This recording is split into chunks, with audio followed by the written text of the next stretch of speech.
Konnichiwa everyone! Welcome back to our Amazon Ads Omakase.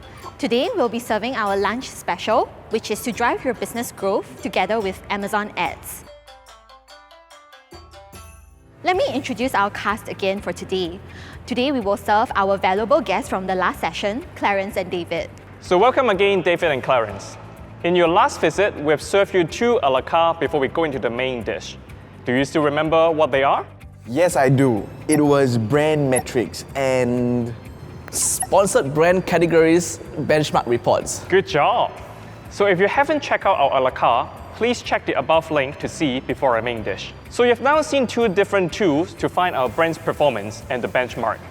For our main dish today, we'll focus on the first dish, which is brand metrics.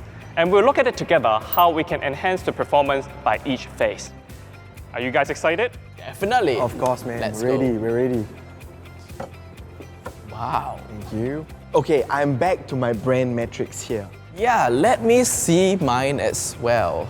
So guys, we have seen exactly each metrics definition very shortly in our earlier a la carte. But let's recap again how we read and how we should actually utilize the tool, if that's okay. So first, we need to go to the tool.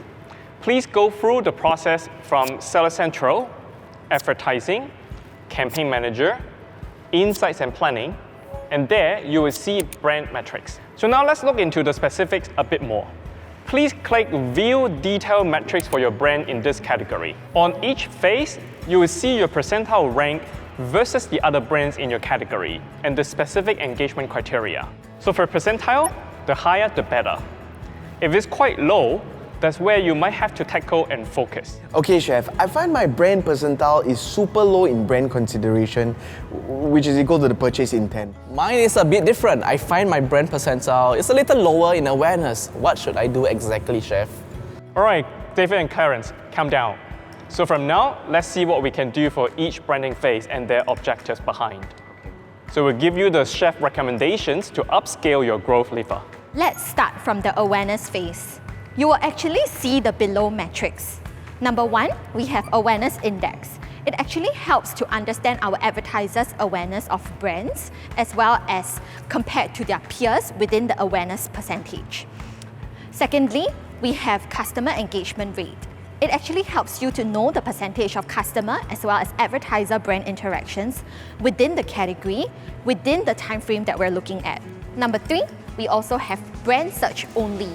So this data applies to all the categories. It actually helps you assess if customers are aware of the advertiser's brand and search for their products. So, Clarence, actually, you said that your awareness stage is lower, right? The core thing is to actually connect with your customers as they search for their shopping aspirations. Yes, I launched my brand straight on Amazon 2 years ago, and I'm getting popularity in a certain category. However, my customers do not have full visibility of my brand yet and its value. This is exactly what I think. No worries. The key will be actually how to make your brand searches grow higher and faster. So here, I will suggest these few recommendations to uplift your awareness stage. So first, we can utilize sponsored brands, especially store spotlight and video mode. This can potentially help your brand stand out at the top of the shopping search results with content related to the selected items and categories in the store. So secondly, you can also utilize brand keywords with high category searches, which drive traffic to the products. In addition, think about adjusting beats based on the ad placement.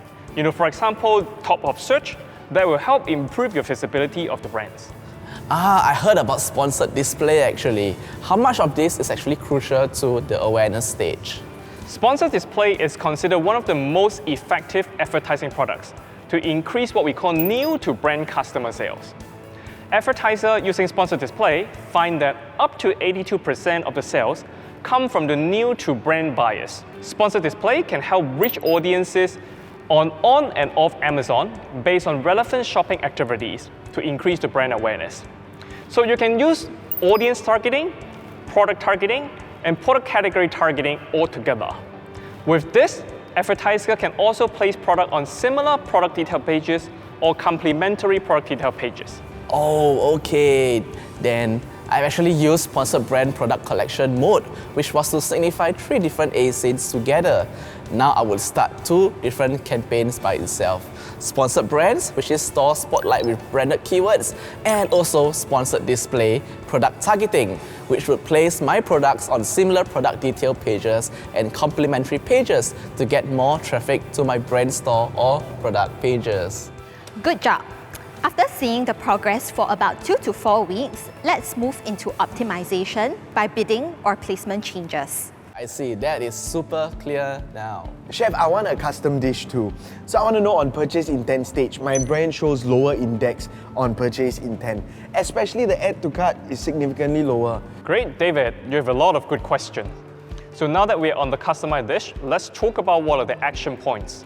So for this phase, we should incentivize customer to engage with the advertiser's brand when considering products to buy.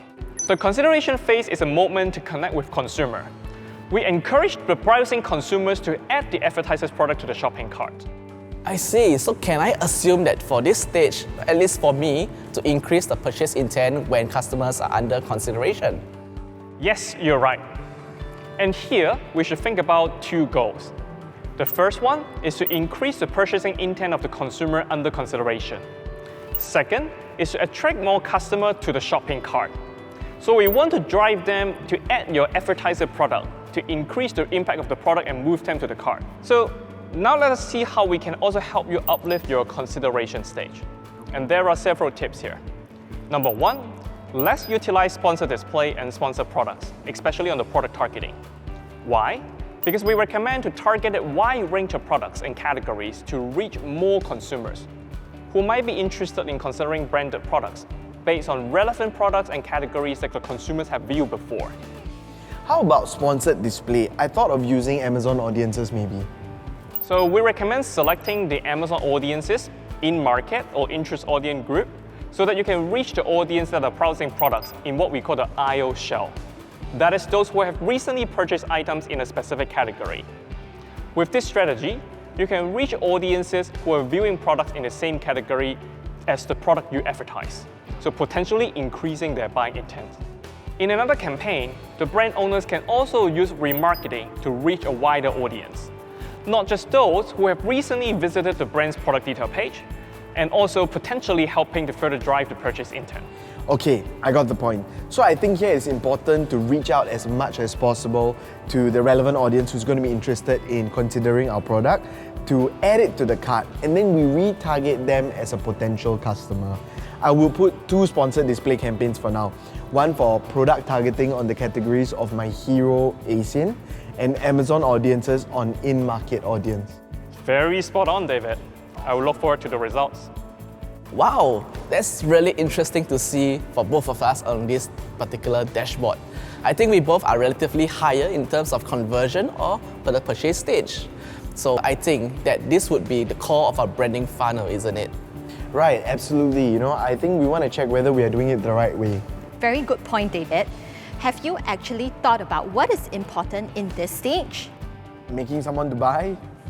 Yeah, make a customer to a high-value customer. Actually, you guys are both correct. You're almost like a chef already. Why don't you want to move here? So for the purchase phase, it's actually important to think about these 2 points. Number 1, how to create repurchase behavior, and number 2, how to build brand loyalty. So what should we actually focus on? So we should actually think about these few goals. Firstly, how to increase your customer conversion rate. Second, it's to actually transform your brand buyers into high-value buyers. Top customers have a high return on engagement, which is also known as ROE, such as the top 10% of your advertiser sales, and a high number of subscribe and save customers are really valuable to you. So we highly recommend for you to re-engage your existing customers, people who have bought you before, and re-engage with your advertised products. Then, most importantly, you can also estimate the value of the advertiser's brand engagement within a category. So very interesting part. How can we uplift our purchase, like our loyalty stage? David, you're asking another important question. So there are several tips here. Number 1, on sponsored products and sponsored brands. We have to optimize keyword and product targeting before we start any campaigns. It is extremely important to increase the accuracy of targeting, to increase the conversion rates, to expand the buying audiences. So here are some product optimization tips. You can set up the subscribe and save to make it easier for the customer to repurchase. And you can check the following set of metrics like CTR, click-through rate, CVR conversion, CPC cost per click on your beat, and also ad placement. Okay, so with this, can I use the sponsored display at this moment? Sure. So we recommend sponsored display on purchase remarketing here. We recommend this because you can use it under different scenarios, like to promote your repurchase and also to enhance your brand loyalty. It could also be used to promote cross-selling because we can identify the cross-category targeting opportunities and help you reach new audiences. Okay, this is a great checklist for me. I've only done the first one. Now I want to move on the third free brand tools and then, maybe the second, the sponsored display purchase remarketing as well. Now, I am a little bit more adventurous here. I want to generate at least 8 new campaigns for these 3 phases. Is that actually recommended? So Clarence, like you said, is a bit adventurous. Of course you can do that. However, we might have limited resources and budget. So we would recommend you to focus on the stages you want to improve first, test for it for at least 2 to 4 weeks before you're moving on to the next stage. So, in summary, let's take a look at this summary table over here. This is your dessert. So please take a snapshot where you might want to use this again as the checklist. This is super clear now, Chef. I think I can use this to navigate the decision tree to make sure what I should do to take action whenever each of the items were to show. Like in each funnels, it shows the lower number versus the competitors. Wow, this omakase has been really good. I've got a whole bunch of practical tips and all of the causes were really fruitful as well as delicious. David and Clarence, it's great for us to hear that, and we hope you also like it. And thank you for choosing our ads omakase. For more information about branding and brand metrics, please click the below links from Amazon Ads, where you can learn more about the ads campaign operations. Please help us to like, subscribe, and comment down below if you found today's ad omakase useful. Feel free to also download our interactive guides. Drive measurable growth with Amazon Ads. See you next time. Bye.